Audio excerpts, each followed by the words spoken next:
And we kind of bonded during that time, too, which was nice. So Yeah, we got to know each other. Yeah, we sang Kumbaya over the emails and stuff. It was great. Like a tit montage. If I can say that, no offense to the women listeners out there, but it's vomit everywhere. Disgusting. Oh, nasty. No. I mean that's happened to me, like when I've drank too much Jack Daniels, but that's a whole physical procedure, you know. So how'd you get the Jack Daniels in the theater? That's what makes us strange kids, man. Yeah, that's true. That's true.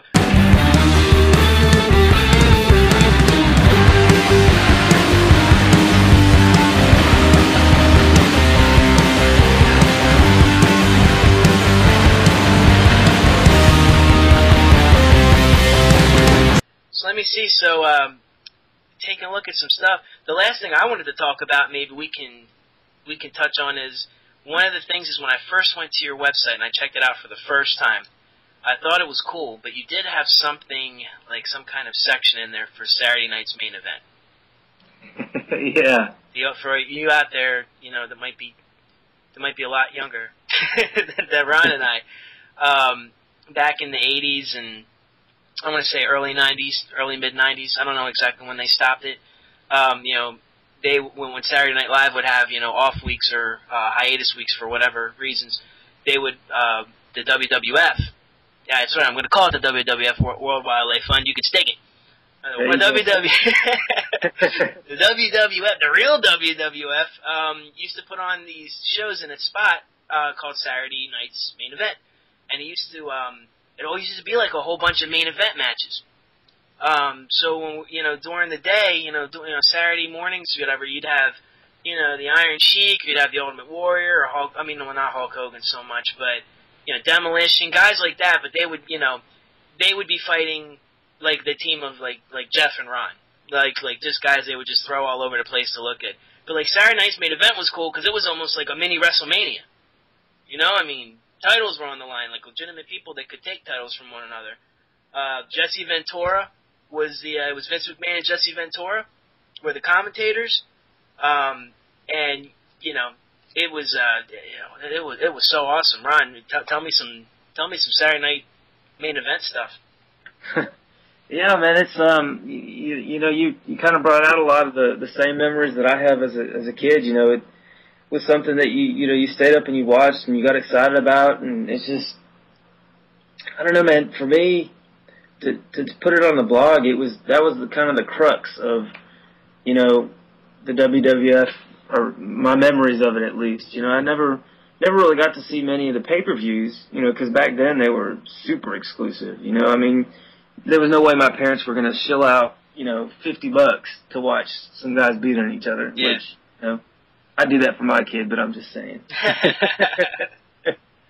But, you know, so Saturday Night Main Event, you know, that was, you know, my SummerSlam, my, you know, my main event, you know, to watch these guys in action. And, you know, it's where I got to meet, you know, quote unquote, you know, a lot of the wrestlers, Demolition, you know, Macho Man, I'm trying to think here, The Undertaker, Hacksaw Jim Duggan, the Bushwhackers.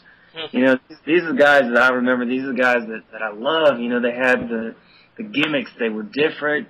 It's just, man, I can't describe it. It's just that nostalgia just kicking into overdrive, and you don't have wrestlers like that anymore. And so, you know, for the blog at least, you know, I want to share some of these, whether they were actually on the show or not, to show people, you know, this is what wrestling used to be, man. This is not, you know, another John Cena clone or something, you know. The Heartbreak Kid, Shawn Michaels, you know, you got freaking Diesel, 7 feet tall, you know, you got, you know, repeating myself, you know, Macho Man, you know, you had these classic superstars that just went at each other like titans, man. Yeah, and you brought up another thing too. I mean, back then, at least during my youth, it was almost before pay-per-view. You'd have to go watch it on closed circuit TV. Do you remember this? Do you know what I'm talking about? Or yes, closed circuit. So I was in the Philadelphia area, so I would go down to the old Spectrum. You know, my dad would take me, and we'd buy some tickets, and we'd actually go into the arena and watch it on these like big screens. But that was the only way to see it. So you kind of almost felt like you were there, but still, it was a lot of money. And, traveling, parking, that whole thing. Then the advent of pay-per-view came up, a little bit more convenient when I was a little bit older. And at that point, my dad's like, I'd be like, hey, Dad, WrestleMania is coming up. And my dad's like, great, how much is it? $35. My dad would hand me a shovel and say, well, it just snowed, so get to earning that $35. So whenever Saturday night main event came around, yeah, I mean, I would look forward to it for weeks, I mean, that to me was like watching a pay-per-view, a free pay-per-view.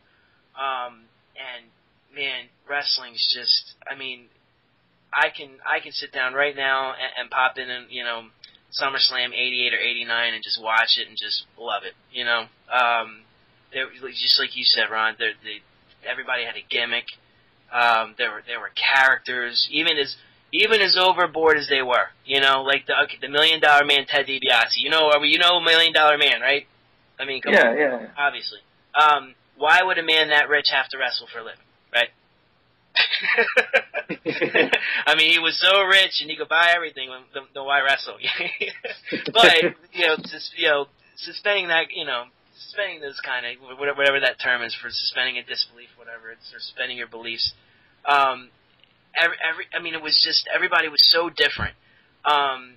Nowadays, like you brought up, everybody goes by like someone's name.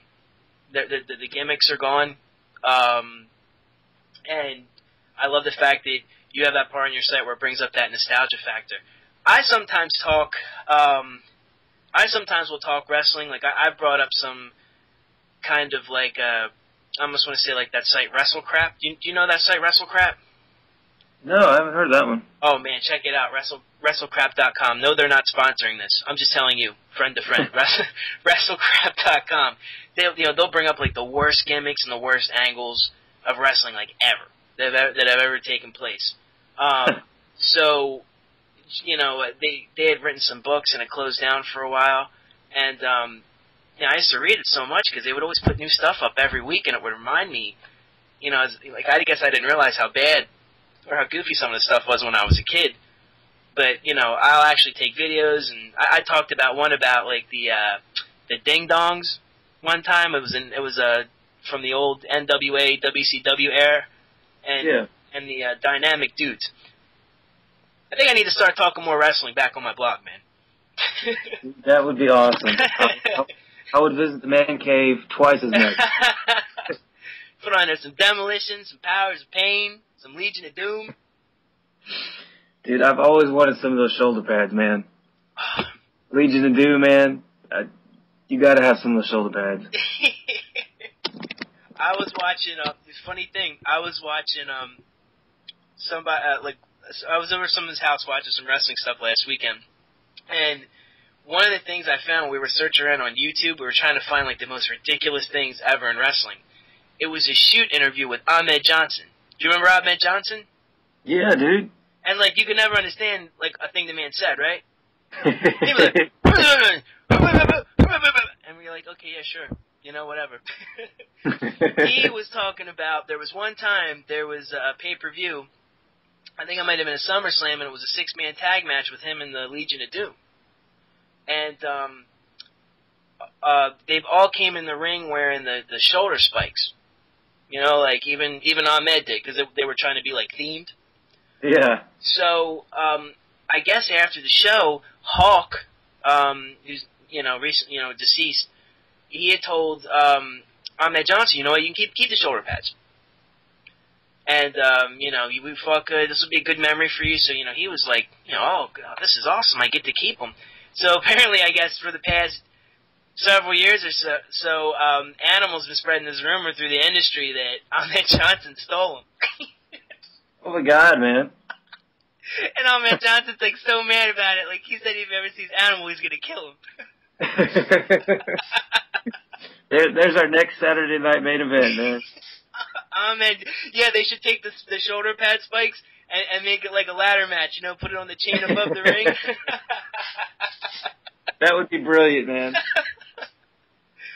I don't know. Ahmed Johnson might be in jail, so I don't. If he is, he got arrested for pimping or something. Really? Yeah.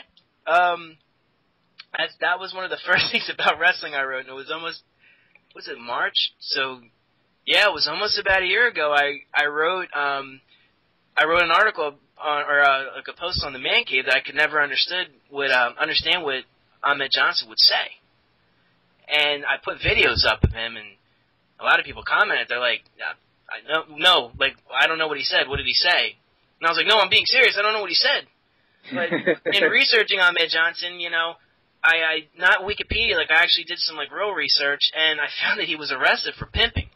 So I know the Godfather used to tell us pimping wasn't easy, but maybe I don't know. Hopefully he's on the streets. Apparently, it's not legal either. Yeah. But I'm glad you bring that up, man, because it's sad to say this, but it's got to be said. But part of celebrating the old school WWF and all these great characters, I've come to learn that a lot of them, their lives after wrestling are pretty tragic, man. Yeah, it's true. Either dead or drugged up or in jail, or it's fun. I shouldn't say fun. It's kind of therapeutic to be able to celebrate them when they were in their prime like this, and share that with either younger generations or even people that really weren't fans to begin with, and kind of show them, so he's in jail, or so he got busted for this, but this is what he used to be, man. To us, this is what he used to be. Yep. No, that's very true. Like you were saying earlier, I think you're like, I think I said I'm repeating myself, the Macho Man. You can't say Macho Man Randy Savage enough to me. I don't think people say it enough.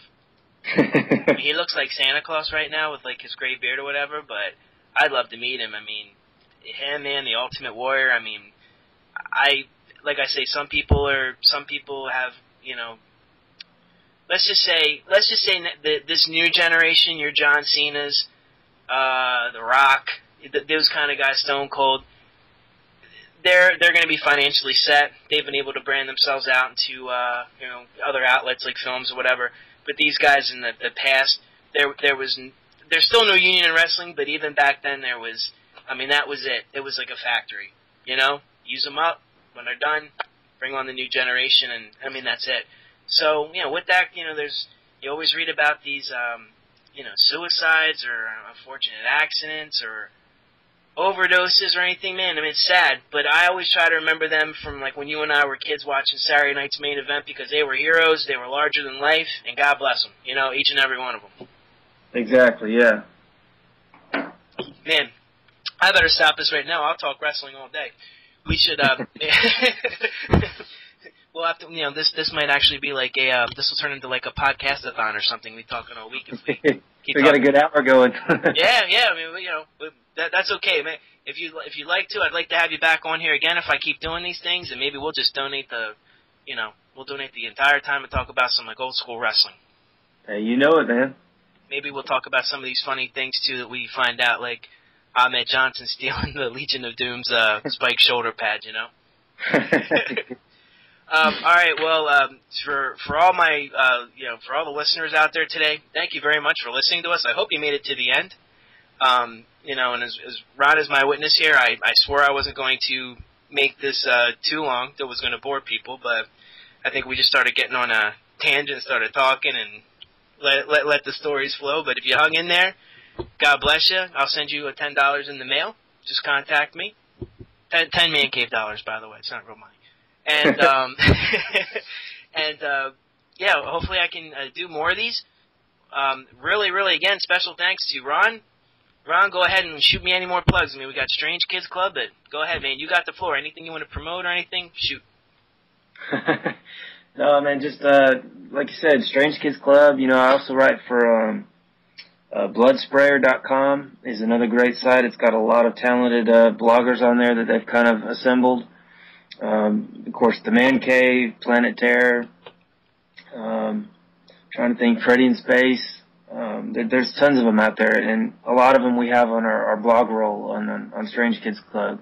So definitely check those out. We've got a lot of talented writers that are even contributing to the Strange Kids Club. So, you know, if you don't come for my sorry butt, you know, at least come for them and check out their memories. Yes, and me signing off too, I'd like to plug Strange Kids Club. I also like to plug the people we talked about today too, our network. So that would be, you know, themancave.com. That would be Strange Kids Club. That would be All Things Horror. That would be Planet of Terror and the Jaded Viewer. I didn't miss anybody, did I? That's the network, right? I think that's all of us. Yeah, I don't want them to beat me up. And then who else out there? Yeah, Blood Sprayer, Freddy and Space Baby. You pretty much got all of them. I would also like to plug the Taint. I believe they can be contacted on Facebook, the Taint Movie. You can follow them on there, and also Taint Movie is also on Twitter, so you can find out more information about that. And Heavy Times, you'll be able to find them through Heavy Times on Facebook as well, and it'll bring you right to their official site. Don't think they're on Twitter, but just wanted to go ahead and give them plugs. And I don't know. I hopefully don't have to plug the WWE or the WWF since we talked about them, but you know, in case Vince McMahon's hungry for money, you know, he might come in and try to blood out of a stone with me. Hopefully, people know who they are. Yeah, if you had no idea what we were talking about, I don't know. And the World Wildlife Fund, yeah, you can stick it. Give the F back to the WW, man.